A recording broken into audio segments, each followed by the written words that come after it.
All right, I think I am live now. Yes, it says the Hangout is live. What is up, guys? Chase Oliver here, bringing you another video to my channel. Today, I am going to be doing an NFL 2015 season preview. I'm going to break down all the divisions. I'm going to break down the teams, not in full, not in depth, but I decided I want to do something different with my NFL videos instead of like, you know, what I normally do is where I just make singular videos. I felt like maybe doing live streams. I like talking to people about football. You know, I like interacting with the fans about football. So it's just like I rather much talk about football with a bunch of different people than just have it where it's like, oh, I make a video and then y'all comment down below. Let's make it fun. Let's make it live. So that's what I feel like doing for, you know, the NFL season this year is just kind of talk about it. Maybe do just every week for every weekly game and just talk about the game, predict.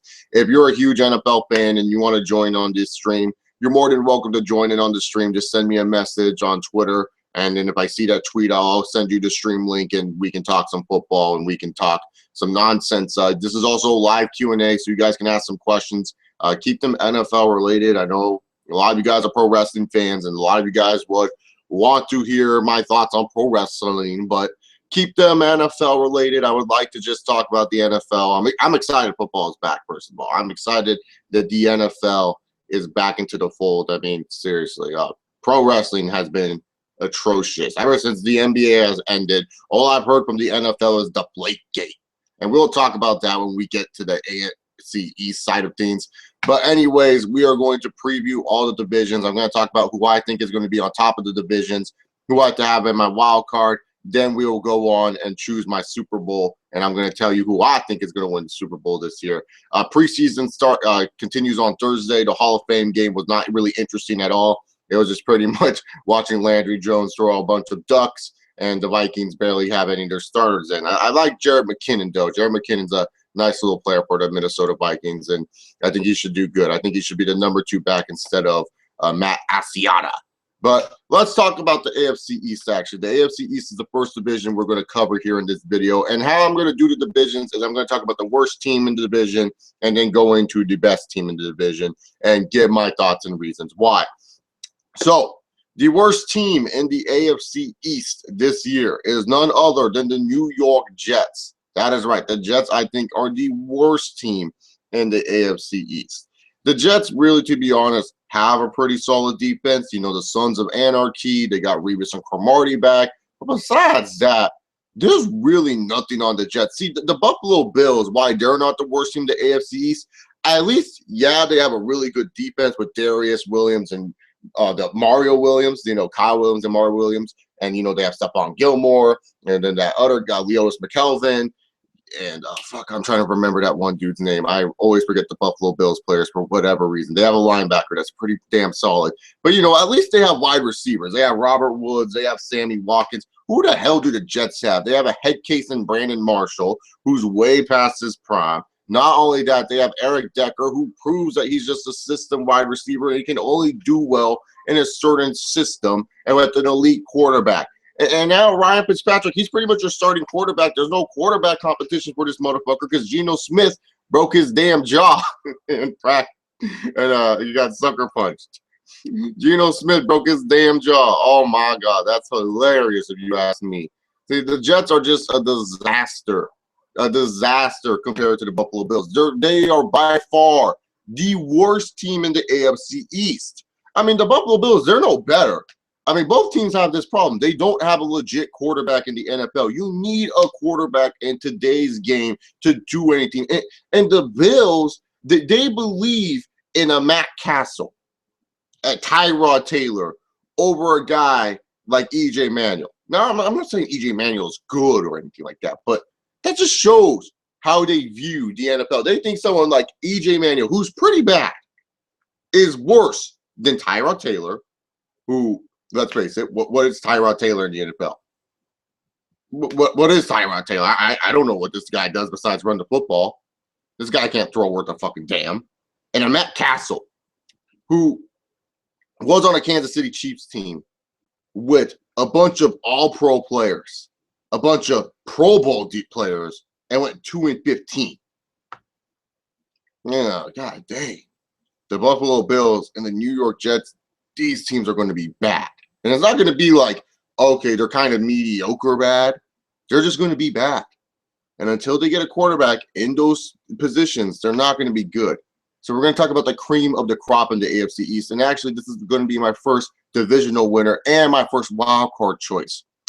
Now, I know a lot of people are saying, oh, if I'm choosing the wild card, that means I believe in the Miami Dolphins will be the wild card for the AFC East. No. I think the Miami Dolphins are actually the best team in the AFC East this year. And here's why I think that. I think Ryan Tannehill is keep on improving every single year. If you look at the numbers that Ryan Tannehill is putting up, especially on the completion percentage side of things, you'll be surprised of how well this dude is, how pretty well off he's going. He keeps on improving and improving, and the Dolphins seem to know how to surround him with certain pieces. Now, I do think that they're going to miss Charles Clay this year. I really do think that they're going to miss the guy named Charles Clay who went on to Buffalo, because I felt Charles Clay was a nice little safety option for Ryan Tannehill. Yeah, they picked up the Cleveland tight end that I'm drawing a break on, Jordan Cameron. They picked up him. But I really think Charles Clay is a much better player than a Jordan Cameron, in my personal opinion. So I think they're really going to miss him. But honestly, I think the Miami Dolphins, they have something going there on the offensive side of the ball. And I think that they will be able to score enough points so that defense of the Miami Dolphins don't have that much pressure. And speaking of the defense, they pick up a really, really good piece in the Ndamukong Suh with Cameron Wake, a guy who's already elite pass rusher in the NFL. You have a guy like Brett Grimes still playing really, really good football. I mean, this Dolphins team, it's a scary, legit team. And that's why I think they're going to win the AFC East this year, even over the New England Patriots. Because really, to be honest, the Patriots, you know, defensively, the Patriots don't really scare me as much as a football team as in years past. I mean, they lost a lot of really good players. I mean, they lost the two elite corners who I felt made their team, and Brandon Browner, who went to the Seahawks, not to the Seahawks, to New Orleans Saints. And then you had Darrelle Revis go back home to New York. I mean, I really do feel like the Patriots are going to miss those guys, because once they picked up those guys, they're like, oh, wow, we're actually pretty good on defense. Oh, wow, we actually have corners that can cover these elite wide receivers, and it made a huge difference, in my personal opinion, at least. And also with Tom Brady being out for 4 games, that's huge. In the NFL, every game counts. This isn't like the NBA where, you know, it's okay if someone's missing 4 games. It's just 4 games at the end of the day. This is the NFL, and missing 4 games is a huge deal, and especially since the 4th game that they're coming back to for Tom Brady, oh, God, that's going to be against Indianapolis. Sometimes I always think, like, the NFL plans this shit out. Like, they script this shit where they're just like, you know what? Let's have Tom Brady. Let's have Tom Brady come back at Indianapolis. So let's have him get booed out the fucking building. Like, they knew this shit was happening. When they were giving out Tom Brady's suspension, or, you know, reducing it at least, they were like, oh, man, let's fucking put it in Indianapolis. I'm like, what the hell? What are these guys thinking? Oh, my God. It's just ridiculous how dumb the NFL is, or like how they actually plan this shit out, where they just figure out, hey, let's put this game here. Like, oh, the NFL sometimes. Sometimes I think there's some fishy stuff when it comes down to the NFL, when it comes to their planning and marketing. You know, NFL has a potential of being rigged. If you don't believe that, you are dumb. You know what I mean? There's some stuff where you're just like, how the fuck these teams do good?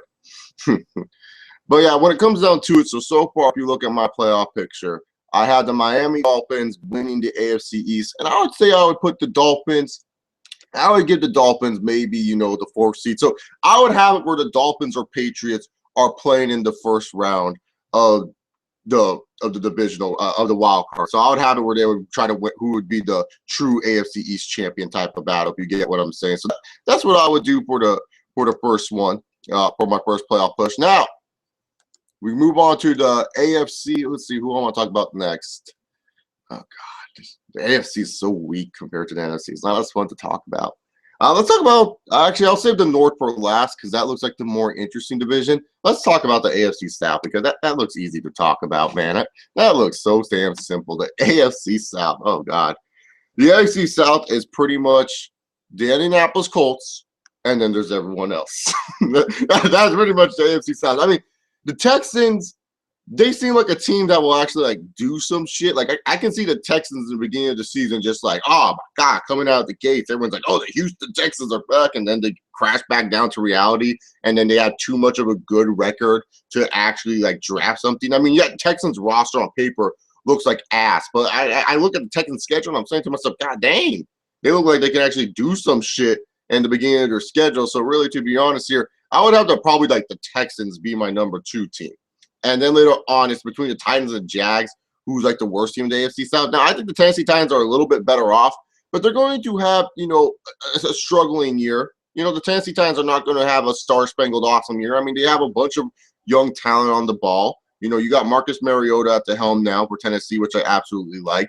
It's just going to be a little bit of a struggle for the Tennessee Titans to really get anything going, get any momentum, because they're going to try to rebuild with their young pieces that they have at the helm. And it seems like a much more steady rebuild than in years past, when it would just feel like it's all different and odd. And what's this damn white thing? God dang, Google, what are you doing to my damn live streams, man?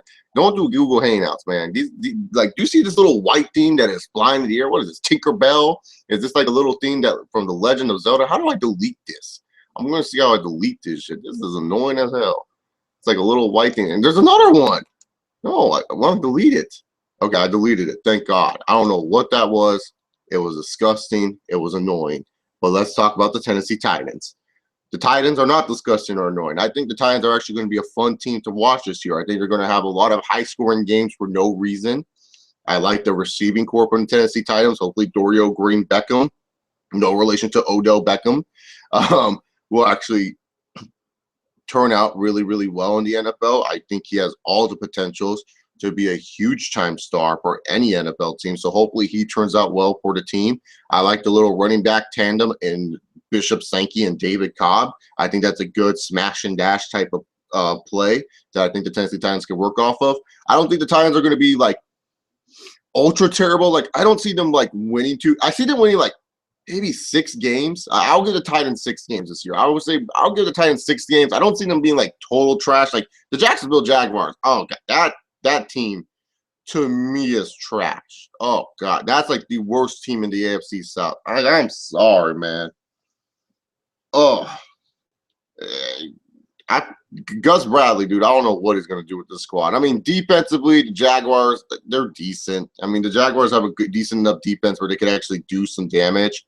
But it's just like, oh God, dude, their offense is just fucking atrocious, man. They have like 3 running backs. They don't know what they're going to do with either one of them. They're saying TJ Yeldon will be their starter, and then they're thinking about Denard Robinson being their change of pace, but they want to use Toby Gerhart in the goal line. It's like, God damn, find a position for these guys. Go cut one of them. You don't need these 3, and then you have other running backs like Jordan Toadman and Storm Johnson just sitting down there doing nothing. The receiving core is a mess. The Justin Blackman. Oh, God, look at that mental head case. We want to talk about head case wide receivers. Justin Blackman's one of them. Justin Blackman can't seem to stay healthy, and it's just pretty much – or stay out of trouble, I should say.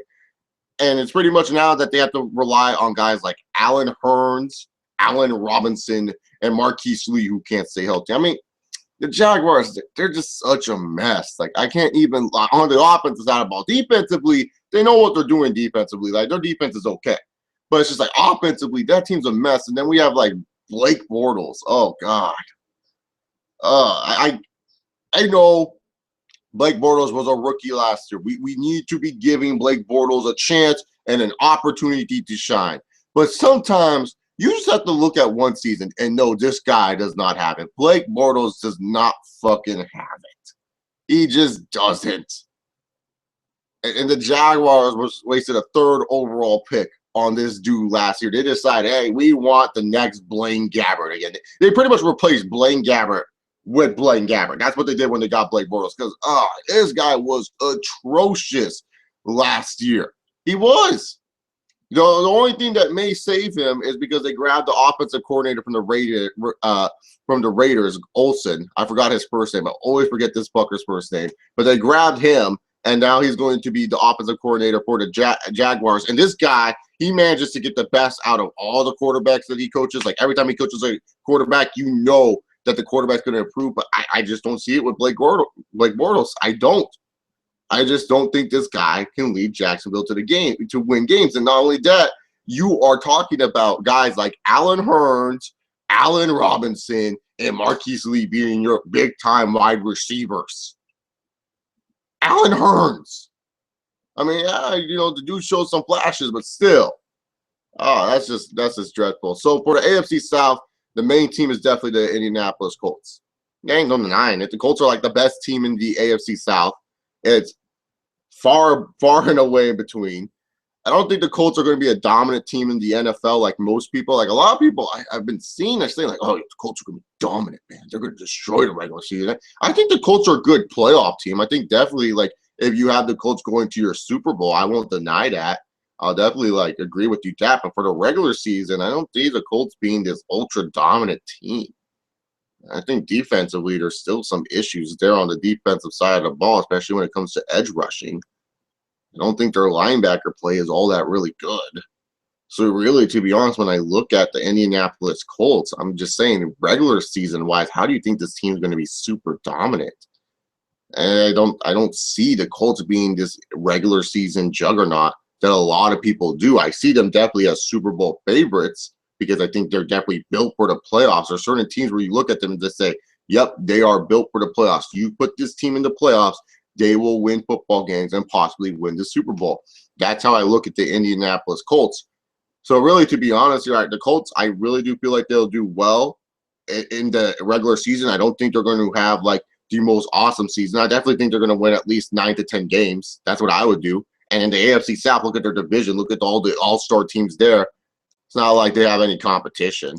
I mean, like I said, the AFC South is pretty much the Colts, and then there's everybody else. There's no one else in the AFC South that's worth the time to watch about. Carlos Garcia, if you want to enter this live stream to talk about the NFL with me, you have to tweet me on Twitter, and then I'll send you the link via direct message. And then you can join in and you can talk about the NFL with me. So that goes for anyone that's watching. We're not doing live calls, and keep this to the NFL. We're not talking about pro wrestling here. It says NFL 2015 season preview, not WWE like SummerSlam 2015 live talk about wrestling. It's the NFL. We're talking about football now. But anyways, that's the AFC South right there. So far, if you look at my AFC playoff picture, I have the Dolphins and the Patriots playing in the wild card round, where we have it where, you know, pretty much the Dolphins and Patriots are battling out for the true AFC East championship. And then later on, the Colts, by default, since I'm giving them maybe like a 10-6 record, or maybe they can win 11 games, they're the number 1 seed in the AFC. Now, we look at the AFC West, and the AFC West, oh God, the AFC West is a frustrating division. It really is. It is a frustrating division to really look at and talk about, because it is just so open. It really is. It's as open as the AFC North is, but it's not open in like a good way open. It's like the AFC North, they have like 3 top teams, the really, really good top teams. And the AFC West, it's like, all right, you got the Broncos, and they're good because of Peyton Manning. But then you got the Chiefs and the Chargers, and then you're just kind of like, what are these 2 idiots going to do? Now, I'm a Chargers fan. Everyone should know that. I'm a San Diego Chargers fan, but I have no problem bashing my fucking team. You can do that sometimes. You can bash your team. But it's just like when you look at these 2 teams, the Chiefs and the Chargers, they're like the biggest question marks in the NFL. Are these 2 teams playoff teams or not? I mean, let's look at the Kansas City Chiefs first. Really, really fucking great defense. Kansas City's defense is going to be a top-notch defense this year, and that's a fact. But then later on, you look at their offense, and it's just like, all right, Jamal Charles, and Jamal Charles. Oh God, I mean, this is the same offense that couldn't even get a receiving touchdown from a wide receiver last year. And when they were close to getting that touchdown, Dwayne Bowe fumbled it in the end zone. I mean, the Kansas City Chiefs on offense is just a mess. And it's like Alex Smith is not a quarterback where you can rely on to do a lot of really, really huge things for you. I mean, Alex Smith, he's a nice guy and all. I mean, he's definitely decent. Like, if you're the Jacksonville Jaguars, you would love to have Alex Smith on your team. That is a fact. The Cleveland Browns and the Jacksonville Jaguars, they would love an Alex Smith on their team. But for a team like the Kansas City Chiefs, who have a lot of fucking talent, they need a different quarterback. And I'm not saying they need some elite fucking quarterback, but they need a quarterback that doesn't have as much mileage as Alex Smith does on him. Alex Smith has too much mileage in the NFL. He just does. He has just way too much mileage on him, and there's no way you're ever going to win a Super Bowl with this guy. I mean, the Chiefs are definitely a team where, like, if you want me to choose Super Bowl sleepers, like a team that can definitely shock some people by making it to the Super Bowl, I won't deny it. I think the Kansas City Chiefs have that potential. I really do. I really think the Kansas City Chiefs have that potential. But you'll be surprised when they get there and they get their asses blown out because Alex Smith can't really do shit for them. He's just not that type of quarterback. You need someone young in there to learn the Andy Reid system and someone that you can nurture and grow and maybe become better, because Alex Smith's arm's just worn off from all those years of throwing. That's why the dude can't throw 20 yards deep, is because he's been throwing since what? Fucking the days of Utah. And now, like, what? This is like his 11th year in the league. Alex Smith's been in the league forever. Holy fucking shit. No, this is Alex Smith's 10th year in the league. Holy 10 years for Alex Smith in the NFL. Whoever thought it? Whoever thought Alex Smith would have lasted this long in the NFL? I forgot what year he was drafted. 03, 05. He's up there in the league. He's been in the league for a while, Alex Smith. So, really the problem with the Kansas City Chiefs is their offense. And the same goes to the San Diego Chargers, who are in the opposite. They're the opposite of the Chiefs. Offensively, the Chargers look fucking good. But then defensively, what the fuck? Okay, Chargers offensively. You got Phillip Rivers at the helm, probably a top 10 quarterback if you look at it in the NFL. Look at the wide receiver position: Keenan Allen, Malcolm Floyd, Stevie Johnson, Jacoby Ford. You got the running back in Melvin Gordon. You got Danny Woodhead, who's a fame from Hard Knocks. He knows how to freaking make football plays. He's just an overall football player, as the announcers like to call him. You got nice little pieces on offense. Offensive line, actually a pretty solid offensive line for the San Diego Chargers. But then you look at the defense of the Chargers, and it's complete ass. You got all these linebackers that are just unproven.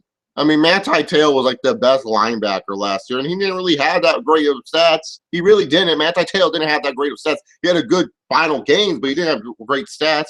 Defensive line is non-existent. They overpaid for Corey Legit. Oh my God. I don't know why they gave him all that money.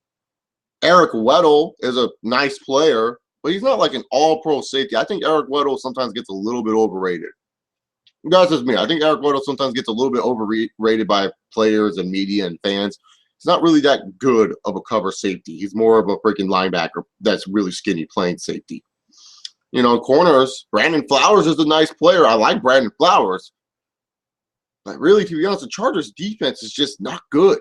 It's just not good looking whatsoever. So, like, the Chiefs and the Chargers, these two teams right here in the AFC West, they're such question marks because you can put them anywhere. You could have the Chiefs be your second best team in the AFC West. You can have the Chargers. And these teams are both sleeper potentials to win the Super Bowl. I won't deny it. The Chiefs have potential because they have a really fucking elite defense. And the Chargers are potential because they have a pretty good offense and they have a fucking quarterback in Phillip fucking Rivers. I mean, these two teams right here definitely have potential if they make it to the playoffs and make some noise and surprise some folks and make the Super Bowl, in my personal opinion. But it's just, both teams are just such question marks and such wild cards that you don't even know. And not wild cards like they're going to make the wild cards in the playoffs. Like, you just don't know what to expect from them this season. I mean, remember last year? Let's look at the San Diego Chargers last year. Last year, this team started off 5-1. They lost to the Arizona Cardinals, won like 4 straight. They beat the Seahawks. Everyone was like, God dang, the Chargers, they're Super Bowl favorites. They're one of the best teams in the NFL. Everyone was saying the Chargers were one of the best teams in the NFL last year.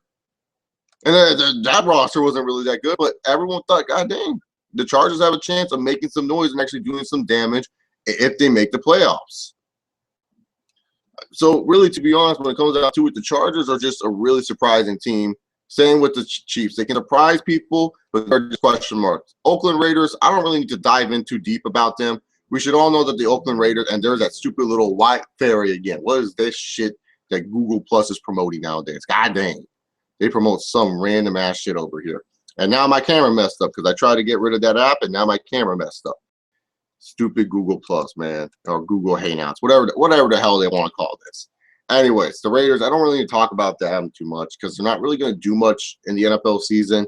I like Khalil Mack. He's a fucking beast. It's awesome to watch. Derek Carr, it's going to produce well for them. I really do think Derek Carr is going to produce well for them. I like the pickup of Amari Cooper. because they're giving Derek Carr a piece in the wide receiver department that he needs to help grow, develop, and nurture, blah, blah, blah, blah, blah. You know, the usual talk that you hear. So really, to be honest, the Raiders, I think Raider fans will be happy if they win 6 games. They're just being dead serious here. I don't think y'all are going to be one of the worst teams in the NFL. I think the Raiders are actually building to something here. I mean, when you look at the AFC West, it's pretty much like a bunch of older teams. Like Chargers are pretty up there in the age. Chiefs are up there in age. And then the Broncos, we definitely know they're up there in fucking age. So really, to be honest here, the Raiders are being built for the future, and they'll definitely be a dominant team in the near future. And we need the Raiders to be good in football, because I always believe that the NFL is at its best when the Raiders are like a really good team. Because the Raiders, they're such a mixed team. You either love the Oakland Raiders or you fucking hate the Oakland Raiders. And it's just so good when they're good. When the Raiders are bad, it's just like, the Raiders are bad. But it just doesn't feel right. It feels right when the Raiders are fucking good. And they're like the baddest dudes on the planet, just always hitting people and shit. Like, it's great. But time to talk about the Denver Broncos, who I actually have making the playoffs from the AFC West. I don't have the Chiefs or the Chargers really making the playoffs because, like I said, I would love to try to put one of these teams in there. But they're just such question marks. And then you talk about the AFC North, who have 3 teams who I think could make the playoffs easily. It's just I don't even know if I really want to trust, you know, the Chiefs or the Chargers to make the playoffs. So let's look at the Denver Broncos. Denver Broncos. Peyton Manning's still there.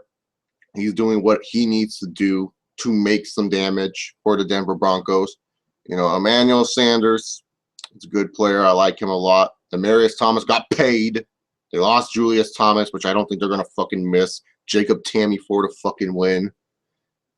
Defensively, the Broncos are still a pretty solid defense in the NFL. They lost pot roast, Terrence Knighton. I think that's like a huge loss for them. He went to Washington on like a fucking cheap ass deal too, which surprised me when I saw that. I thought Terrence Knighton was gonna get paid. Like when I heard Terrence Knighton was a free agent, I was like, oh, they're gonna pay his dumb ass like a lot of money. But no, he only signed a 1-year contract with the Washington Redskins. God dang, that's like the best free agent signing the Washington Redskins has had in 20 years. God dang. Terrence Knighton on a 1-year deal. Good on you, Washington. But, yeah, they lost Terrence Knighton, who I think is going to be a huge loss for that Denver Broncos defensive line, in my personal opinion. I think that's a huge loss for them.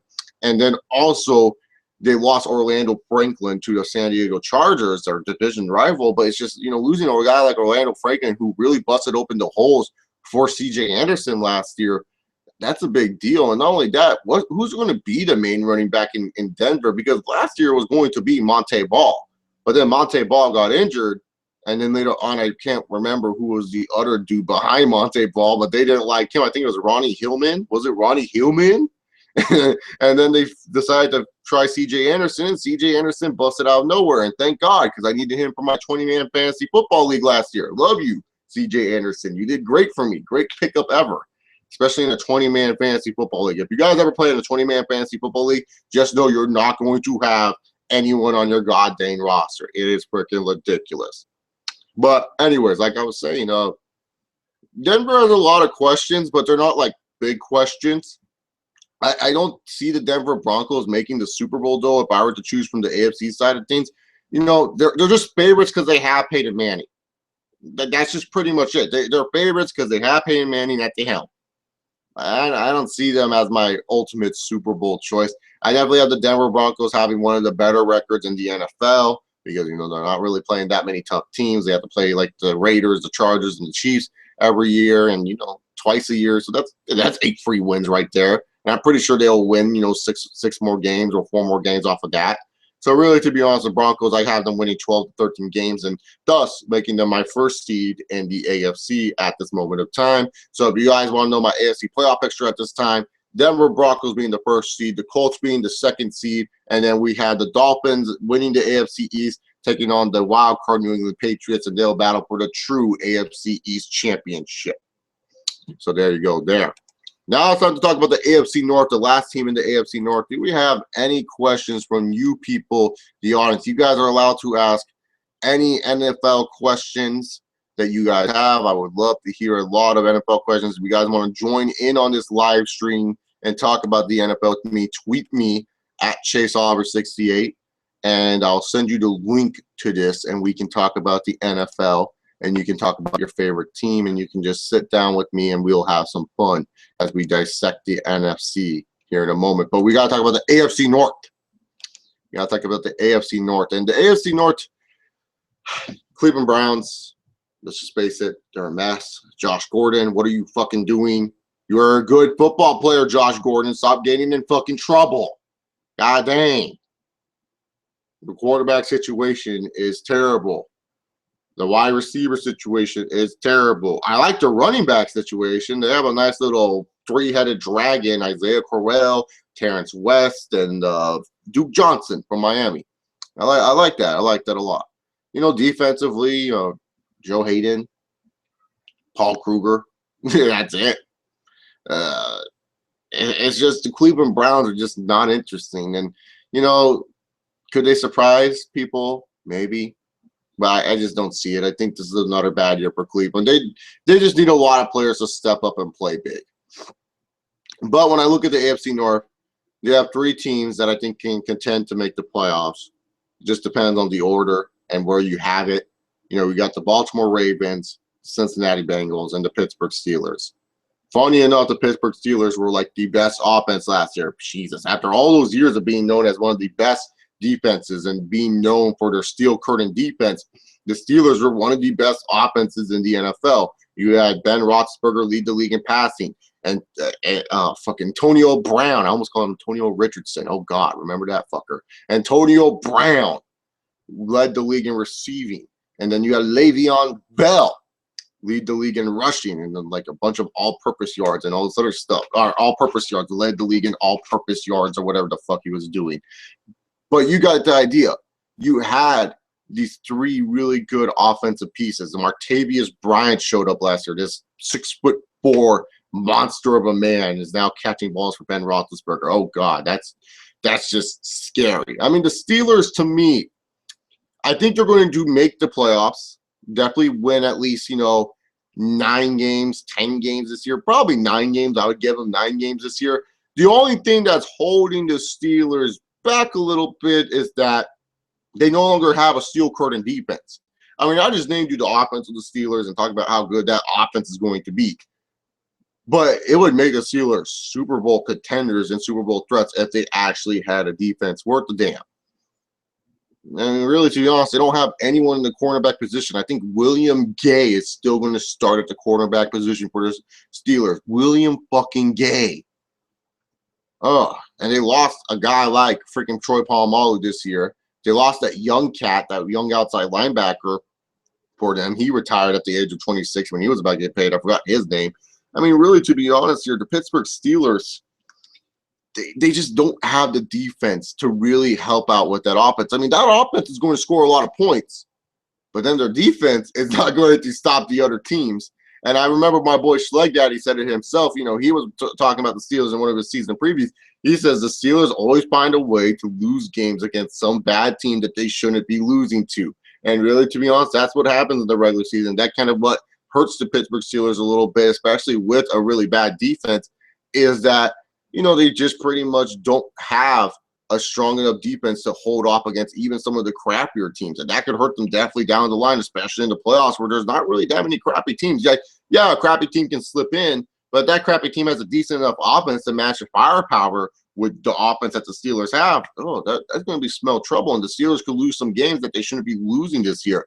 So really, to be honest, like if I were to rank the Steelers, they would definitely be third in the AFC North. You know, I don't think like they're the worst team in the AFC North like the Cleveland Browns. I think they're definitely going to make the playoffs in the wild card type of round situation, but they just really need to find some players on defense. They drafted some defensive players throughout the year's draft. Hopefully they step up, especially like a guy like Jarvis Jones, who I was really high on out of Georgia. I was really high on Jarvis Jones. I thought Jarvis Jones was definitely going to be a big impact player for the Pittsburgh Steelers, but so far he's been a bust. He hasn't done shit. And James Harrison is still playing for them. I thought James Harrison retired. How the hell is he going to be in the league? And also missing Dick LeBeau. I think with Dick LeBeau not being there as a defensive coordinator, Dick LeBeau actually went to the Tennessee Titans, which I forgot to talk about when I was talking about the Titans. But, you know, they're going to miss Dick LeBeau and what he brought for that 3-4 scheme that they ran. They're definitely going to miss him as a coach. That's for sure. Now it's between the Ravens and the Bengals on who I think is better. And really, to be honest here, the Bengals have all this talent in the world. They really do. When I look at the Cincinnati Bengals, I look at this team, and you want to talk about teams that could surprise and make a Super Bowl. This is like the #1 sweet sleeper team, in my personal opinion. You know, all the elite consensus, you know, choosing the Patriots, the Colts, and the Broncos. I look at the Bengals, and I look at the talent that they have. I look at the running back combination that they have. I look at the wide receiving core that they have. I look at the offensive line, defensive line, top to bottom. I like the Cincinnati Bengals roster a lot. It's like a nice balanced roster. It has a nice mix of players that I really, really like. But then there's one player that I don't like all that much. Because, see, I see the Bengals having a good year. 10-6, like always, probably make the playoffs. But then there's that one player that can't seem to win them a damn playoff game. I'm talking to you, Andy Dalton. Andy Dalton is a joke. This guy cannot win playoff games. And it's ridiculous to me that the Bengals are still trying to give this guy a chance and the opportunity. This should be his last chance. If he does not win shit for you guys, you get rid of him. You are done with Andy Dalton if he cannot win you a fucking football game this year. That's just my personal opinion. Andy Dalton needs to step up in the playoffs. He has so much talent around him. He has a great running back duo. He has a fucking elite wide receiver in A.J. Green and some good cast of characters with A.J. Green. You need to step up and do fucking well, Andy. Seriously. When you look at Andy Dalton in the playoffs, it's fucking pathetic. He hasn't scored that much points for the Bengals, like 10, 10, 14, 10, and 12 or some shit. He's found a way to lose to T.J. fucking Yates in the playoffs. T.J. Yates. Where the fuck is T.J. Yates now? Last time I saw him, he was on Hard Knocks. He's found a way to fumble the football in the most dumbest way possible against the San Diego Chargers. That game right there against the Chargers should have shown the Bengals organization, holy fucking shit, we got the wrong guy. We need to get rid of him. Because you are facing the San Diego Chargers, who are from sunny San Diego, in a football game. In a football game where it's at home and it's raining. It's raining. You would think that the Cincinnati Bengals would win that football game by a blowout. And against a Chargers team who practically locked themselves in there. They barely beat the Kansas City Chiefs second string to win that football game. And they lost. Cincinnati Bengals lost that game. It was because Andy Dalton played like trash. The Bengals are a really good team. Like, seriously, a really good team. But it's just they have a trash quarterback that can't win them playoff games. Like, not a trash quarterback. Like, the Jaguars would love to have Andy Dalton. But they have a quarterback that just can't win them football games. And that's a big difference besides the Baltimore Ravens, who I think will be the best team in the AFC North this year, who have a quarterback that can win them football games. They have Joe Flacco. Joe Flacco is a proven winner in the Super Bowl. I remember one of my friends made a comment that was like, oh, it sucks that Joe Flacco's in the playoffs and not J.J. Watt. And I was like, Joe Flacco has won more playoff games than J.J. Watt. Joe Flacco's a Super Bowl champion. Joe Flacco's a Super Bowl MVP.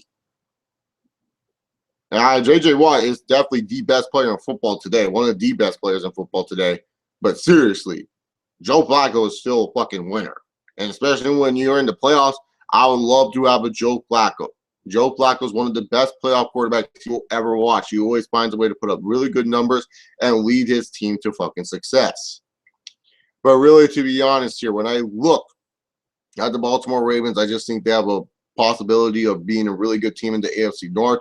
I definitely think that they're going to tie with the Bengals somehow in record-wise. I think they're going to be like a late 10-6 or 11-5, and I think that they'll just have the, like some schedule matchups, or they'll have a certain winning average over the Bengals where they will get the seed over the Bengals, and thus making in my playoffs the Baltimore Ravens the number 2 seed in this situation.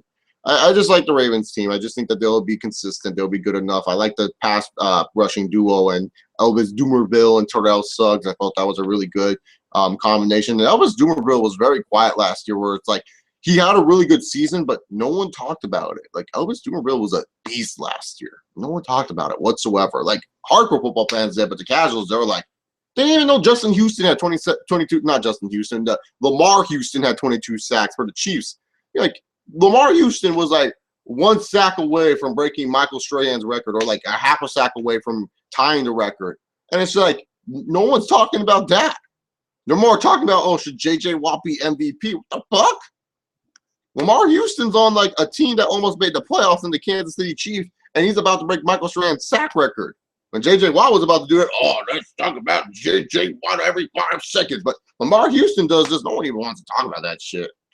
Just shows you're not part of the NFL Golden Children Club. You ain't going to get talked about whatsoever. Not at all. But yeah, I think the Baltimore Ravens will do well. I like the receivers that they have. I think they're not going to miss Torrey Smith all that much. They still have old man Steve Smith. Steve Smith said that he's going to kill people in his final season of the NFL. Oh, Steve Smith, what a psychopath. I'm going to kill everyone.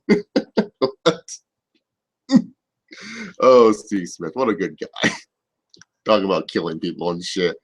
So Steve Smith, you know, you got Marlon Brown, who I think showed really good flashes for the Ravens last year. So really, to be honest, I think the Baltimore Ravens, they'll definitely be the best team in the AFC North. So if you look at my AFC playoff picture, we have the Denver Broncos at the #1 seed, the Baltimore Ravens at the #2 seed. The Indianapolis Colts will move down to face off against the Cincinnati Bengals in the wild card again. You know, I don't have the Steelers making it because I have the Dolphins and the Patriot and the wild card matchup. So those are my AFC playoff bracket. Broncos 1, Ravens 2. We have the Bengals 3. Colts would be 3. Bengals would be 5. Patriots 6. And the Dolphins #4. So there you go. There's the AFC playoff picture, and we'll break down who all have win those matchups once we talk about the NFC. Dustin Nunn, this is not a wrestling Q&A. This is the NFL Q&A. I'm not going to answer any wrestling questions. Sorry. I don't care about professional wrestling right now. You also asked who is my favorite football team of all time. Like just like teams in general that they built, or like favorite football team's Chargers. Or choose like a team that I liked, where I liked how they were constructed and I thought they were really, really well balanced. I would have to say, that's a good question. Who would be probably like one of the 90s Cowboys? I really like the 95 Cowboys. I thought the 95 Cowboys had a really cool roster. I like the 90. I like Thunder and Lightning. I didn't really like the you know what? I was saying the 98 Jaguars were pretty cool. I like the 98 Jaguars. They're a pretty cool team to watch. They were almost my favorite team, the Jacksonville Jaguars, because of Jimmy Smith. It was because, really, to be honest, it was just like I wasn't really a big NFL fan. I was more of a college football fan. And so before I got into NFL, I only got into NFL because of a running back from TCU named LaDainian Tomlinson. And I said, whoever he gets drafted from, I'm going to be a fan of that team, because LaDainian Tomlinson's my favorite college football player ever, next to Sean Alexander. So I was just like, God damn, dude, this LaDainian Tomlinson's fucking awesome. And then when he got drafted by the Chargers, I became a Chargers fan. So yeah, you know, I would say I like that team. Or the 2002 Tampa Bay Buccaneers, I definitely would say I like that team a lot. So yeah, those would probably be my 3 favorite teams of all time. The 95, and the 2006 San Diego Chargers. I like the 2006 Chargers. So my favorite football team of all time, I guess I would have to say it's the 95 Cowboys. I really like the roster that they had there. Or the 98 Jaguars. Mark Brunell was a beast. Yeah, I almost became a Jaguars fan. I would be one of those people that believe in Blake Bortles. Thank God I'm not. I'm a Chargers fan. And then later on, there's like, I guess there's a NFL Network made a road to Super Bowl 50 thing with Chargers. Okay, whatever. No, Chargers ain't making the Super Bowl. What the fuck? Sorry, I'm a Chargers fan, but seriously, nope. All right, then. Any more questions that you guys have for me that are NFL related, not WWE? That shit is hot. Sup, Chase? What is up, my man? How are you? Oh yeah, and if you guys are interested in joining this and talking NFL with me, you guys are more than welcome to. Just tweet me on Twitter at ChaseAuber68, and I'll send you the link to this, and we can talk about some NFL pro football. All right, let's talk about the NFC now. The NFC is much more interesting to talk about. Very excited to talk about the NFC because there's a lot of good teams in the NFC. And holy shit, this hat's $27.99. God damn. You guys are asking why I'm wearing a Seahawks hat. It's because my Chargers jersey is in the washer. That's why. And I had to wear something NFL related. So I threw on this gray shirt and I found the nearest football hat that I could have, and it was a Seahawks hat. I'm not a Seahawks fan. I'm a Sean Alexander fan, and he played for the Seahawks. So I kind of like the Seahawks just a little bit. They should have won the Super Bowl that year. Fuck you, Jerome Bettis. I think that's the only reason why the Steelers won that year. So, yeah, since we're talking about the Seahawks, let's talk about the NFC West. The NFC West bottom feeders are definitely the San Francisco 49ers and St. Louis Rams. The Rams, they got a better quarterback, I would say now. I definitely like Nick Foles as a quarterback. I think he's definitely a good, mediocre quarterback in the NFL. I think he could definitely do some damage. Nick Foles is the type of quarterback where you have him on a team, and if you have an elite defense, he'll win you a Super Bowl. I ain't denying that. That's what I see in Nick Foles. I say if you put him around elite defense, like if Nick Foles was on the Kansas City Chiefs, I would be more tempted to say that the Chiefs could actually make the Super Bowl just because they have actually a decent quarterback that can throw the ball 20 yards deep and whose arm isn't ruined for all those years of playing in the NFL. That's just me.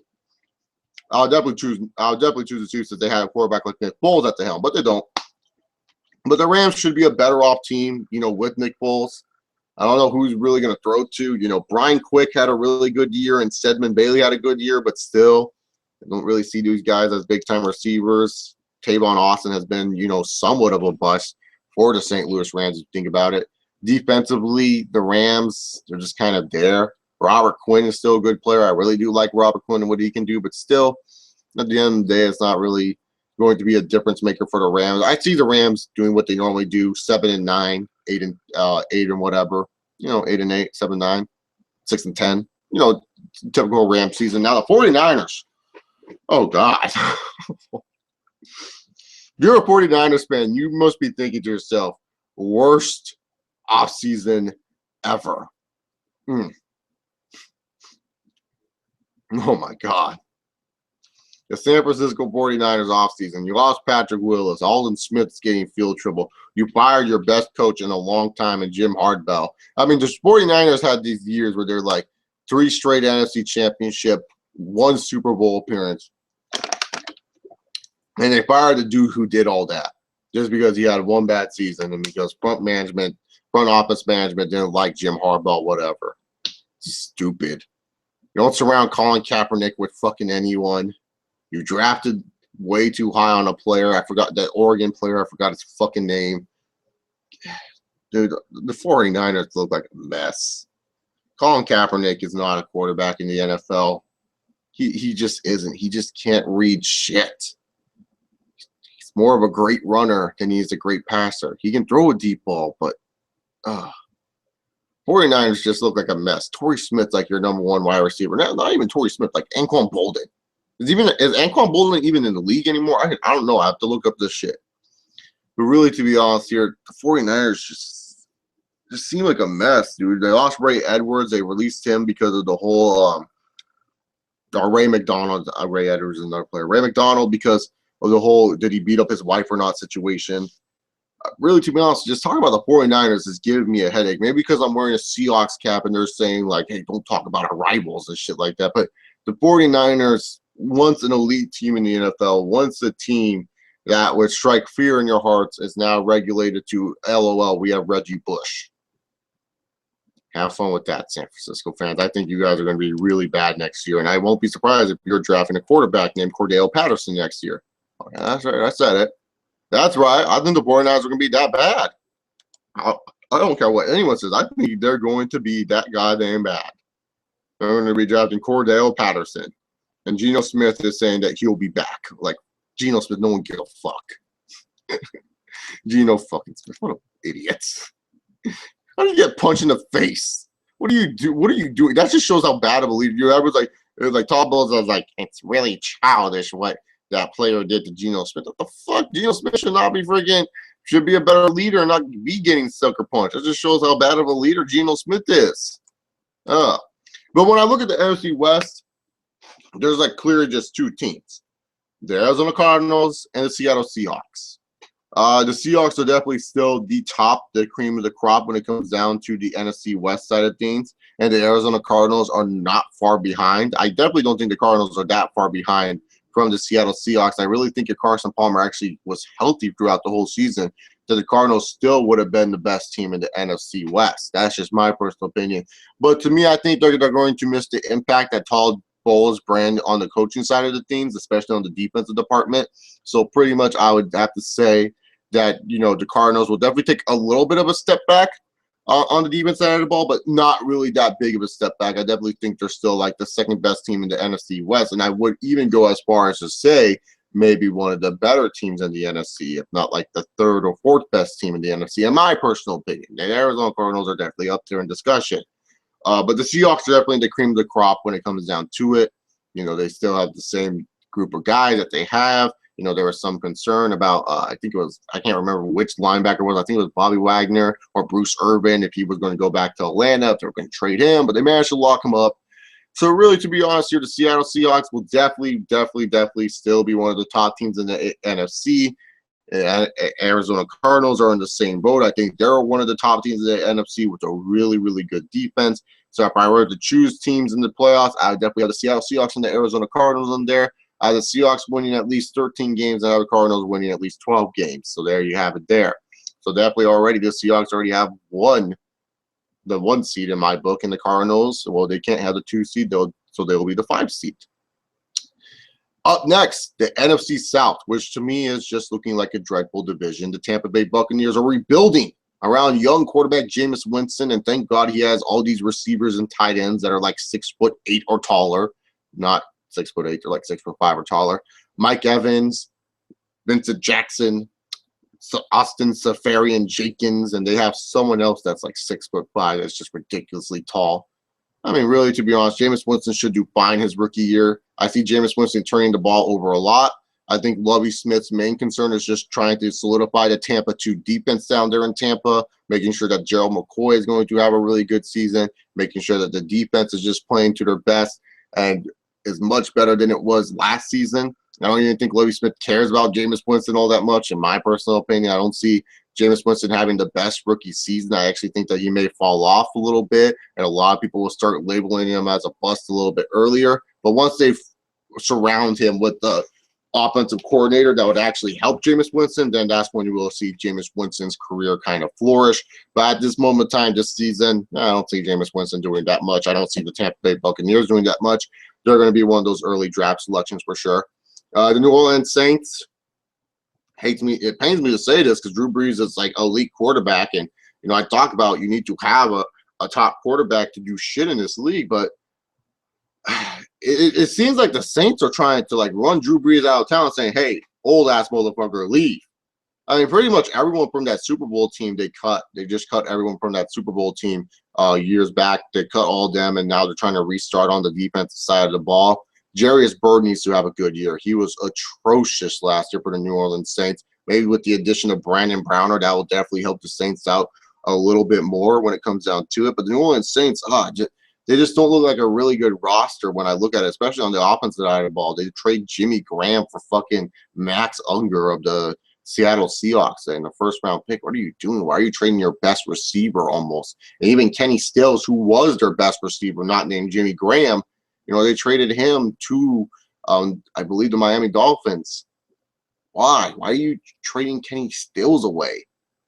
I mean, he was your best receiver. I mean, I get it. Marquise Colston has all these damn Saints records, but seriously, why not give up on him before you give up on a young guy like Kenny Stills? Just to me, I just don't see the Saints really having a good year. I see Drew Brees having a good year. I see Drew Brees throwing a lot of balls. I just don't see the New Orleans Saints as a whole having a good year, and I think they're actually going to be pretty bad.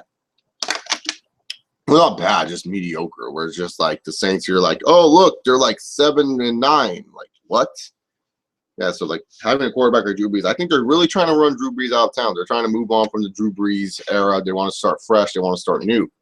But when I look at the NFC South, I look at two teams, and I see the Carolina Panthers and Atlanta Falcons. And I look at these two teams and I say, God dang, they're like polar opposites of each other. Atlanta has a really good offense, but a really poor defense. While Carolina, a really good defense, but a poor offense. And it's kind of just like your preference of what would you rather have. Who do you think will have a better season? Who do you think will have a better record? I think the Atlanta Falcons, in my personal opinion, will have a better record, in my personal opinion, and will have a better season than the Carolina Panthers, but not by much. I think it's going to be a close race for the NFC South between these two teams.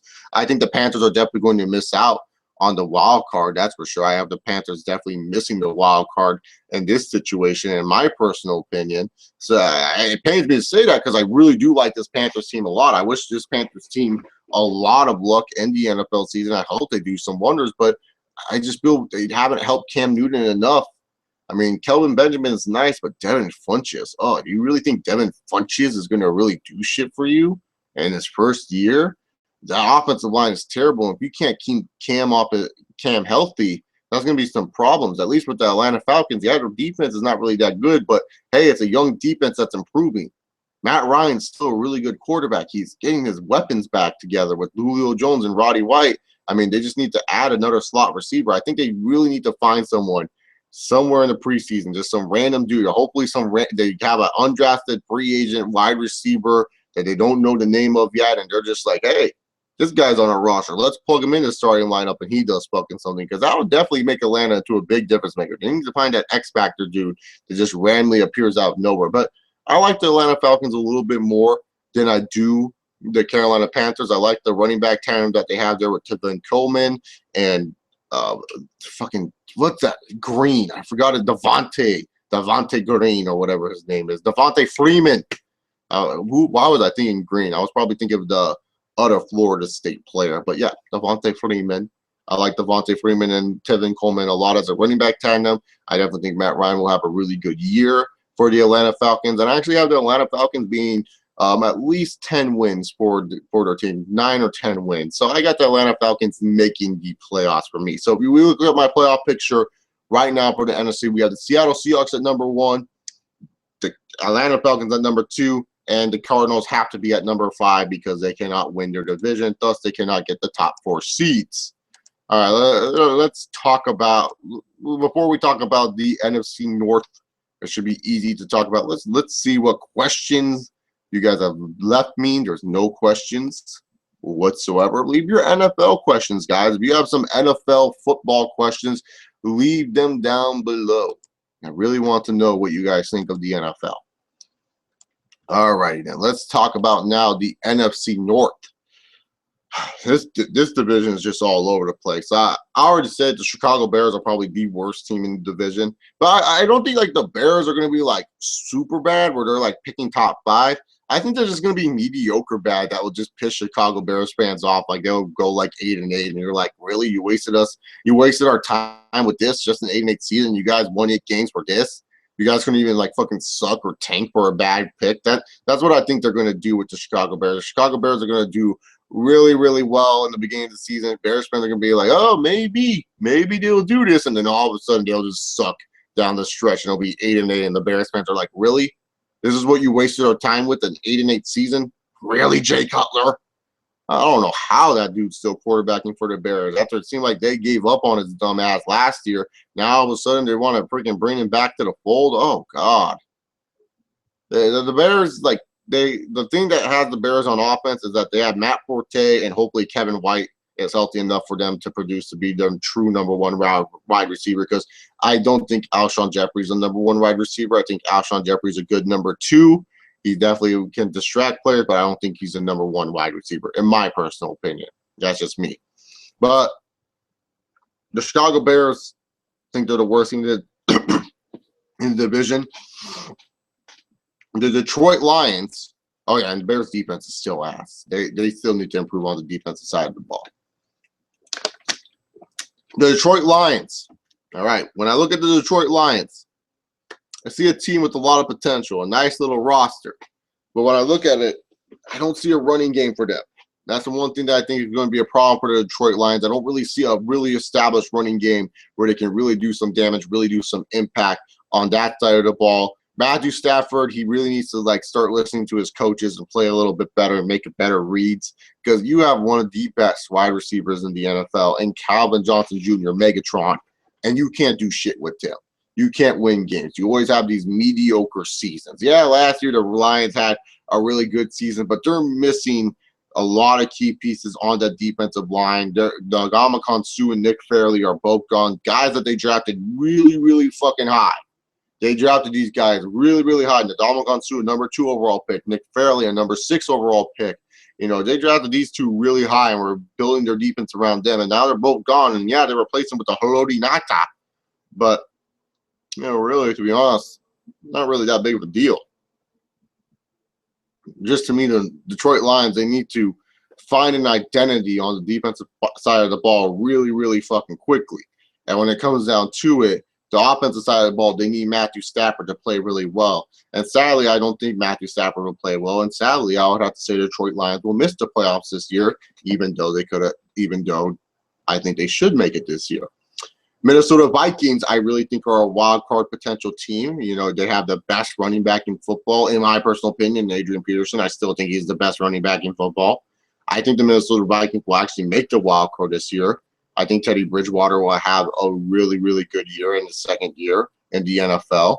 I really like the pieces that they're surrounding around Bridgewater. I like the defense that they're having. They're like forming their own little Legion of Boom down there in Minnesota, you know, with Trey Waynes, Xavier Rhodes, and Harrison Smith, who I think is very underrated. I think Harrison Smith is an underrated player in the NFL, and I think a lot of people need to look up some film of Harrison Smith to see how good this guy actually is. But when it comes down to it, I think that the Minnesota Vikings are possibly, in my personal opinion, a wild card team in the NFL. And you know, the team that plays them the wild card, they'll be happy because they'll have to play the Vikings. But I think that the Vikings can do some damage in the NFL. That's just my personal opinion. But the Green Bay Packers are the best team in the NFC North, and possibly, to me, the best team in the NFC next to the Dallas Cowboys. And obviously, I just spoiled who I think is going to win the NFC East and represent them. But really, to be honest here, I think the Green Bay Packers just have a really great team this year. I really think they have a strong team this year. Got rid of some chumps on the defense. They managed to keep their offense nice and strong and powerful. They have the best quarterback in the National Football League in fucking Aaron Rodgers. It's just, how can I not choose the Packers as one of the best teams in the NFC? How can I not think the Green Bay Packers are the best team in the NFC when I look at what they have?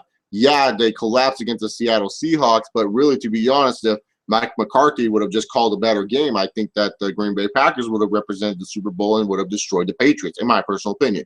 So I really do think that the Packers are the cream of the crop when it comes down to the NFC, and I see them being my number 1 seed. I see a huge year for Aaron Rodgers.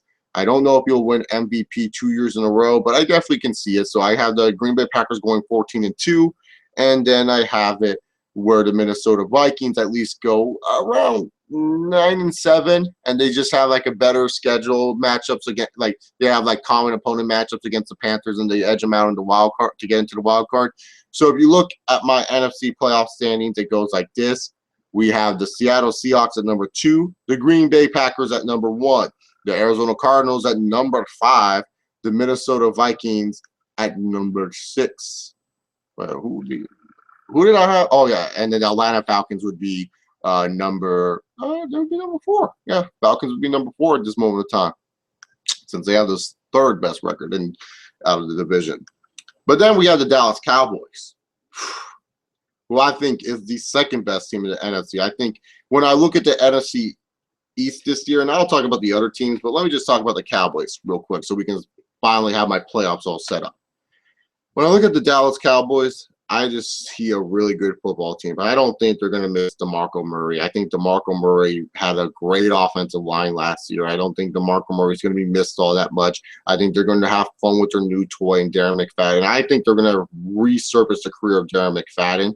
I like the pickups that they had. The Cowboys are like, you know what? These guys have problems. Who gives a fucking shit? We'll sign them anyways. Greg Hardy, Come to our fucking team. Oh, it turns out Greg Hardy's only suspended for like what, 2 to 4 games. Oh, they're going to get a beast defensive end. The Kraken is back, and he's going to be destroying shit in Dallas. They freaking beast up their offensive line. Jael Collins or Lael Collins from LSU was in a murder investigation. So all these teams avoided him. And you know what Dallas said? No, we're going to sign you. So they got 3 first-round draft picks, the Dallas Cowboys, in this past year's NFL draft. What freaking geniuses these guys are. Randy Gregory. Randy Gregory had some problems with the Cowboys, drafted him. They drafted another player in the first round, and they got fucking Lael Collins. What a great job by Jerry Jones this year in the draft. And I'm not even kidding. I thought Jerry Jones did an awesome job. I just like this Cowboys team. I think Tony Romo had it all together. They have a nice 1-2 punch at wide receiver and a good slot receiver, too. They have Cole Beasley as their slot receiver. They have Dez Bryant throw up the X with freaking Terrence Williams. I think that's a nice little 1-2 punch that they have there in the Dallas area. And I think they're like the second best team in the NFC just because they have a really good offense. And I think their defense is shored up finally. They actually have cornerbacks who care to cover and care to play the game of football. They have a linebacking resurgence and with Ronaldo McClain. And also, let's not forget, Sean Lee is healthy. Freaking that defense with Sean Lee and Ronaldo McClain. Oh, God, that would be a beast of a linebacking unit. Freaking DeMarcus, who's that? Look, DeMarcus Robinson or whatever the fuck his name is. DeMarcus something. That everyone's like, why did Jerry Jones draft him first overall that one year? And then all of a sudden, he's now a beast defensive edge rusher. DeMarcus Lawrence, there his name is. DeMarcus Lawrence. He's going to have a good year. I just think the Dallas Cowboys, to me personally, just an overall really good team in the NFC. And thus, I have them winning 13 games this year and thus being in my playoff picture. So, if we look at my playoff picture, we have the number 1 seeded Green Bay Packers, the number 2 seeded Dallas Cowboys, the number 3 seeded Seattle Seahawks taking on the number 5 Arizona Cardinals for the true NFC West championship. And then we have the 6th seeded Minnesota Vikings facing against the Atlanta Falcons. That's what I have there. Now let's talk about the other teams in the NFC East before we talk about the playoffs and then overall my Super Bowl predictions. New York Giants, I think they're going to have a much better year than they did last year. I definitely did. They can definitely sneak their way into the wild card. With Victor Cruz coming back and Ruben Randall, hopefully keep on producing. That would be a nice 3-punch combo at the wide receiver position, especially with the beast that is Odell Beckham Jr. I mean, that's a great combination of wide receivers right there that I think Eli Manning would be happy about. Hopefully they got some offensive linemen to help Eli Manning stand up straight because that was their problems, was keeping Eli Manning standing up straight and make sure he wasn't on his back most of the time while he was playing. You know, that was one of the problems that they had, the New York Giants. So hopefully they fix that because that would definitely make a big difference. Defensively, I think the Giants are going to be what they normally are. You know, just a team that plays average enough defense to win them some football games, but not elite enough. But if they make it to the playoffs, that defense is definitely scary. Like the Giants are definitely one of those teams where they're like a team definitely that's like the description of built for the playoffs. Like if you get this team into the playoffs, they'll make some damage, they'll make some noise, and they'll definitely shock and surprise some people. I look at the Washington Redskins and pretty much I like a lot of the additions that the Redskins made this offseason. I mean, they did make some stupid signings, but other than that, I felt that they have done some decent enough job with the Washington Redskins. And really, to be honest, it just comes down to the offensive side of the ball. And if RG3, if it's going to become RG3 of rookie year, or if he's just going to still be RG3 from year 2, because RG3 from year 2 was a joke and just vanished. Year 3, I mean, RG3 from year 3 was a joke and just was getting his ass beat by Kirk Cousins and when it came down to the starting lineup. And they can't have that. They need to have the RG3 that they wasted all these years in the draft to get. I mean, they wasted, 2 years in the draft to get Robert Griffin III. They need to see some return out of that investment. Really, to be honest, the Washington Redskins, if they can get RG3 to have a resurgence this year, maybe they'll win 7 games. I just don't think they have an overall good enough offense. Pierre Garçon is getting up there in years. Deshaun Jackson's getting injured early, and I don't even know who their third wide receiver is. That's how bad the Redskins are. And then I look at the Philadelphia Eagles, who I think is the most interesting team in the NFL at this moment of time. I look at the Philadelphia Eagles, and I say to myself, oh my goodness, what a mismatch of a team. Chip Kelly is just a mad genius, isn't he? Or is he just mad? Because I don't know what Chip Kelly's problem is. He seems like he's pissing off a lot of players. A lot of people may say that he may be going back to the college ranks in 2016, which I wouldn't be surprised about. I think Chip Kelly is a better college coach than he is an NFL coach. Yes, he has some successful seasons, but I don't think he's really that smart of an NFL coach. I used to think Chip Kelly would do well if he ever made it to the NFL, but to me personally, I think he's just kind of run his course, and I feel like it's time for him to go back to college. Thankfully, there's a lot of college teams who would overpay to have a Chip Kelly come to their team and save it. But when it comes down to it, I think the Eagles are definitely going to probably be the second best team in the NFC East, especially if the Giants can't keep Eli Manning standing up straight. I definitely think that the Philadelphia Eagles will do well when it comes to the running department of the football. I don't know why they're going to keep Tim Tebow on their roster, but they are. The thing that's holding the Eagles back is that they have a quarterback named Sam Bradford who can't stay healthy. I heard that they have a petition for the Pope to bless Sam Bradford's knee so that way it doesn't give out during the season. Like, what the fuck? That's how desperate Eagles fans are. They're asking the Pope to come ask about Sam Bradford's knee. So I think the Eagles will have a decent enough season. They won't surprise people. I think they'll just be who people think they're going to be, and that's just about it. All right, let's see if we have any questions. No, we don't have any questions. I don't know what else we're going to talk about here.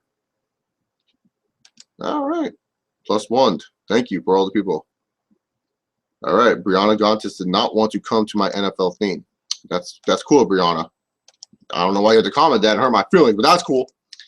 Anyways, so when we look at my playoff picture, as I talked about the AFC, I have the Denver Broncos being the #1 seed, the Baltimore Ravens being #2, the Indianapolis Colts taking on the Bengals in the wild card, and then the Dolphins and the Patriots battling out for the true AFC East championship, thus the wild card round.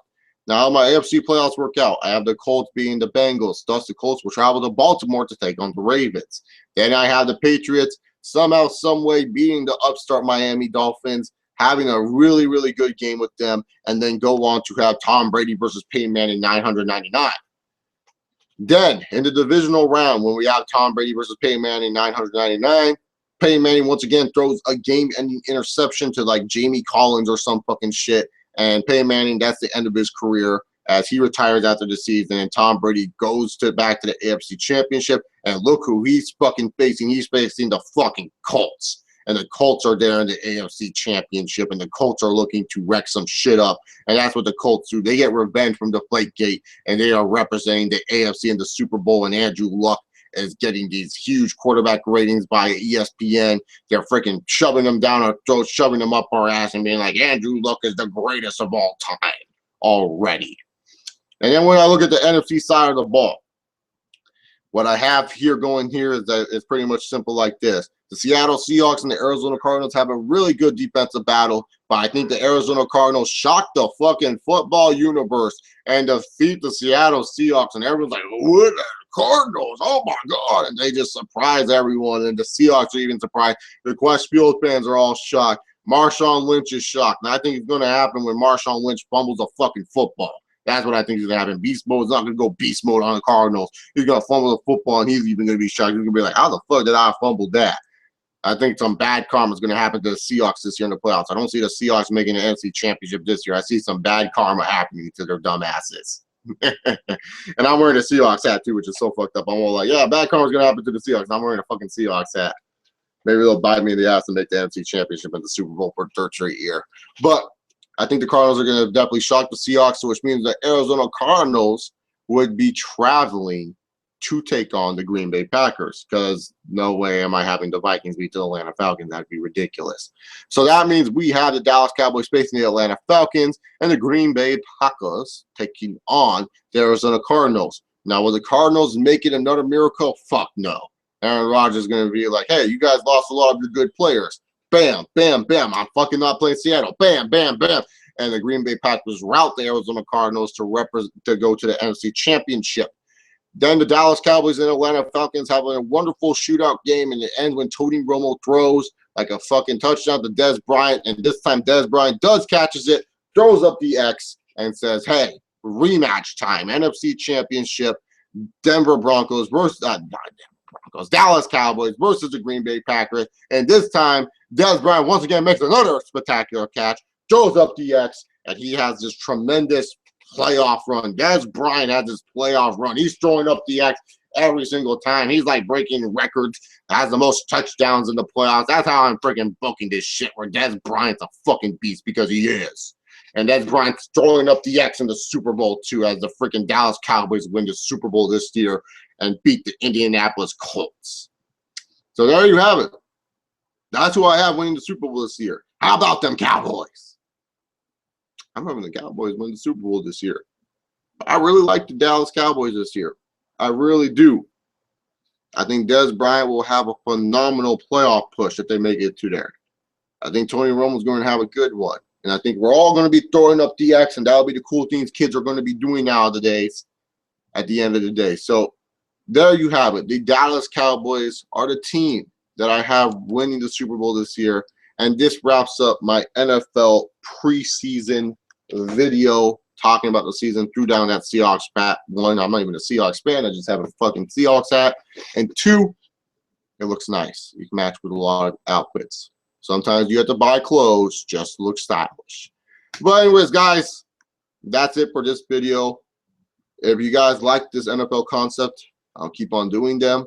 Show love and support by giving this video a big old thumbs up. Follow me on Twitter at ChaseOver68. I'll see you all next time. I don't know when, but it will be soon. Peace.